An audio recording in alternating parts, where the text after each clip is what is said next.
Video की starting में हमें मैगलन को दिखाया जाता है। मैगलन ने एल्केनो और कार्टागिना के सभी साथियों को बंदी बना लिया था। अपने सेनापति के साथ गद्दारी करने के जुर्म में मैगलन अपने साथी को सभी विरोधियों का नाम और पद लिखने के लिए कहता है। फिर मैगलन स्पेन के कप्तानों के पास चला जाता है। वहाँ पर कार्टागिना, डी सागा, पेड्रो के साथ हमें दिखाया जाता है। मैगलन उनसे कहता है, तुमने अपने सेनापति के साथ गद्दारी की है, उसकी सजा तुम्हें मिलेगी। मैगलन के साथी डी सागा को पकड़ कर ले जाते हैं। सजा देने के लिए मैगलन डी सागा का सर काट देता है। मैगलन फिर कार्टागिना और पेड्रो के पास आता है, उन्हें सजा के तौर पर वहीं पर छोड़ देता है और वहाँ से चला जाता है। मैगलन एल्वीरो को सेंट एंटोनियो का कप्तान बना देता है। वो सभी को जहाज पर चलने के लिए कहता है। हम एल्केनो और उसके साथियों को जहाज पर जाते हुए देखते हैं। हमें फिर समुद्र का सीन दिखाया जाता है। हम जहाज में एल्केनो, ओमार, हुआन और उसके साथियों को दिखाया जाता है। ओमार एल्केनो को बोलता है कि तुम बीच में क्यों आए। एल्केनो उसे जवाब देता है, अगर तुम होते तो तुम भी ऐसा ही करते। एल्केनो हुआन को जहाज के बारे में बताता है। एल्केनो हुआन से बोलता है, तुम जानते हो कि जहाज कैसे बनता है।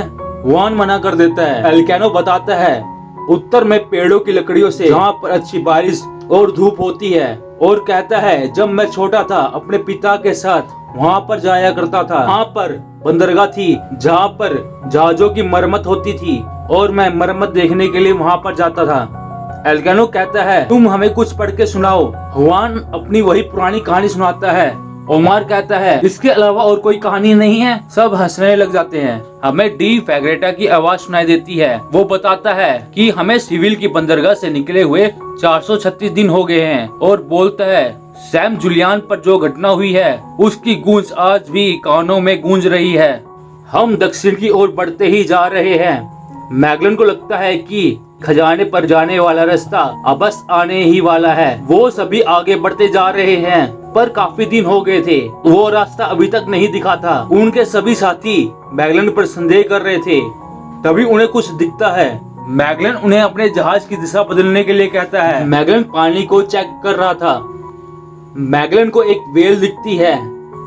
मैगलन पानी को चेक करता है और पानी खारा निकलता है। मैगलन कहता है कि बस रास्ता आने ही वाला है। सभी खुश होने लग जाते हैं और बोलते हैं कि अब हमको कामयाबी मिलेगी। तभी हम देखते हैं कि उनके रास्ते में एक बर्फ का टीला था। तूफान खड़ा था और उनके रास्ते में काफी सारी चट्टानें थी। मैगलन अपने चालक को आगे बढ़ने के लिए कह रहा था। उसका साथी कहता है कि वो चालक नहीं है, हमें एल्केनो की जरूरत है। मैगलन अपने साथी को एल्केनो को लेने के लिए भेज देता है। एल्केनो कहता है कि पहले मेरे साथियों को छोड़ो। मैगलन के साथी एल्केनो और उसके साथियों को रिहा कर देते हैं। एल्केनो तहखाने से बाहर आ जाता है। एल्केनो अपने साथियों को ऑर्डर देता है और जहाज की कमांड अपने हाथ में ले लेता है। वो सभी बर्फ की चट्टानों से टकराने वाले थे। एल्केनो और उसके साथी साथ में मिलकर जहाज को ऐसा घुमाते हैं कि जहाज बर्फ की चट्टानों से टकराने से बच जाता है और वो वहाँ से निकल जाते हैं और हमें खुला समुद्र दिखाया जाता है। वो सभी दक्षिण के किनारे तक पहुँच गए थे। वो सभी खुश हो जाते हैं और तोपों की सलामी देने लगते हैं। हम बाकी जहाजों को देखते हैं। वहाँ पर विक्टोरिया और कंसेप्शन को दिखाया जाता है, पर वहाँ पर सेंट एंटोनियो नहीं था। उन्हें चलते हुए 484 दिन हो गए थे और उन्होंने दक्षिणी छोर का रास्ता ढूंढ निकाला था। डी फैग्रेटा मैगलन को कहता है कि समुद्रों किस नाम से जाने। मैगलन कहता है कि प्रशांत महासागर। वो देखता है कि सेंट एंटोनियो उनके साथ नहीं था। मैगलन का साथी कहता है कि लगता है कि वो किसी दूसरे रास्ते पर निकल गया है। मैगलन कहता है शायद ऐसा ही हो और मैगलन सभी के पास चला जाता है। तभी ओमार मैगलन के पास आता है। वो बोलता है, एल्केनो आपसे बगावत नहीं कर सकता। उसने जो किया मुझे बचाने के लिए किया। जो सजा देनी है मुझे दो।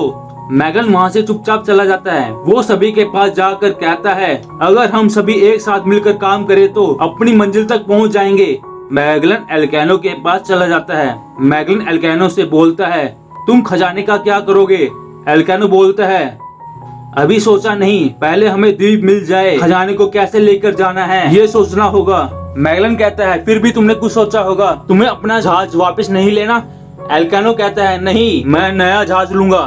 फिर हमें ट्रेसमिसेस की जगह दिखाई जाती है और हमें मैगलन का जहाज दिखाया जाता है, जहाँ पर सभी लोगों को देखकर ऐसा लग रहा था कि किसी ने काफी समय से कुछ नहीं खाया और काफी बीमार लग रहे थे। उन सभी की दाढ़ियां बढ़ चुकी थी।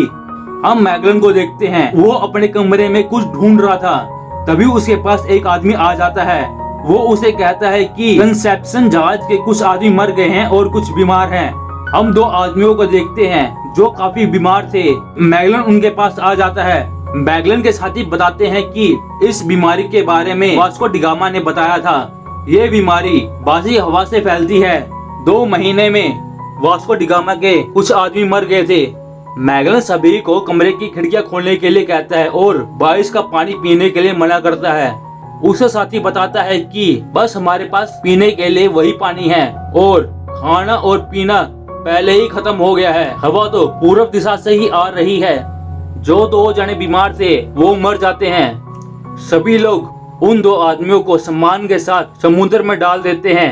एल्कानो मैगलन के पास आ जाता है। एल्कानो भी काफी बीमार लग रहा था। एल्कानो कहता है कि हम भटक गए हैं और काफी हफ्तों से चले ही जा रहे हैं। मैगलन कहता है कि हम सही रास्ते पर चलते जा रहे हैं, हमें इंडिक के रास्ते पर यही रास्ता ले जाएगा, तुम जाओ अपनी जगह पर। एल्कानो बोलता है कि अगर ऐसा ही चलता रहा तो आपका ऑर्डर मानने के लिए कोई नहीं बचेगा। एल्कानो वहाँ से चला जाता है। जैसे ही वो कुछ कदम चलता है एल्कानो बेहोश हो जाता है। सभी एल्कानो के पास आ जाते हैं। उमर बताता है कि एल्कानो अपने हिस्से का खाना बाकियों में बांट देता था। वो सभी एल्कानो को नीचे लेकर जाते हैं। मैगलन वहाँ से चला जाता है। मैगलन को हम अपने कमरे में आते हुए देखते हैं। मैगलन लोगों की ऐसी हालत को देखकर और रास्ता ना मिलने के कारण काफी दुखी हो गया था और अपने कमरे में तोड़फोड़ मचाने लग गया था। तभी वहाँ पर डी फैग्रेटा आ जाता है। फैग्रेटा बोलता है कि हमें चलते हुए 1.5 साल हो गया है। आज तक मैंने अपने सेनापति को इस हाल में नहीं देखा। अगर उनको कुछ हो गया तो हमारा क्या होगा।